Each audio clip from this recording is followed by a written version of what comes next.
ওর বাড়ি হচ্ছে আমাদের 3 নম্বর ওয়ার্ডের কোম্পানি।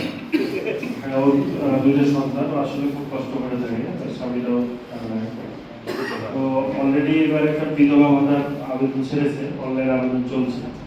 তো সেইখানে আমরা ওনাকে আমরা অনলাইন আবেদনের একটা সুযোগ করে দিয়ে ভাতাটা করে দেবো।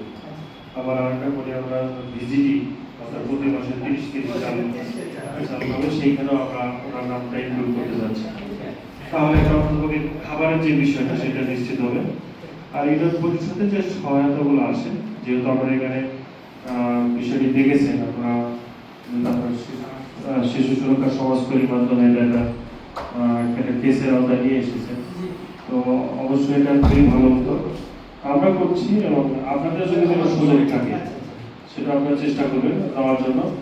আর শুধু এটা নয়, আমরা এই 2 বাচ্চার জন্য যদি আপনাদের কোনো প্রতিষ্ঠান থেকে থাকে, অথবা তার মা প্রতিদিন গিয়ে দেখে আসতে পারবে, বা তার বাচ্চা দুটোর জন্য সেবা নিশ্চিত হয়, এরকম যদি আপনাদের সমাজসেবার অনেক প্রতিষ্ঠান আছে, আপনাদের বাড়ির কাছে আছে, সেইগুলোকে দেখে যদি বাচ্চা দুটোকে সেবা দেওয়া যায়।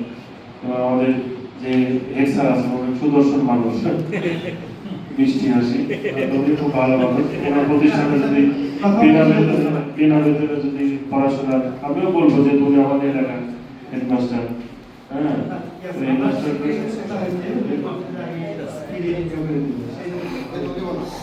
তারপরে আরেকটা বিষয় করতে হবে যে তুমি কিন্ডার গার্ডেনে তো ধরে ভিত্তিক ব্যবস্থা আছে, প্রাইমারি স্কুলে তো ভিত্তিক ব্যবস্থা আছে, সেক্ষেত্রে আমরা 2 বাচ্চাকে, এটা আমি প্রাইমারি স্কুল মাস্টারকে বলে দেবো, আপনার বলা প্রয়োজন নেই, আমি বলে দিলে ভর্তি করে দেবে, ঠিক আছে? তো আপনার শিশু সুরক্ষা সমাজ ভালো কাজ করে আমার এলাকায়, আমরা তথ্য নিয়েছি, কিন্তু একটু সাবধানে, একটু এলাকার ব্যাপার বুঝেন তো, সব জায়গায় যাওয়া যাবে না, সাবধানে যেতে হবে, সব জায়গায় গেলে একটু বিষয় বুঝতে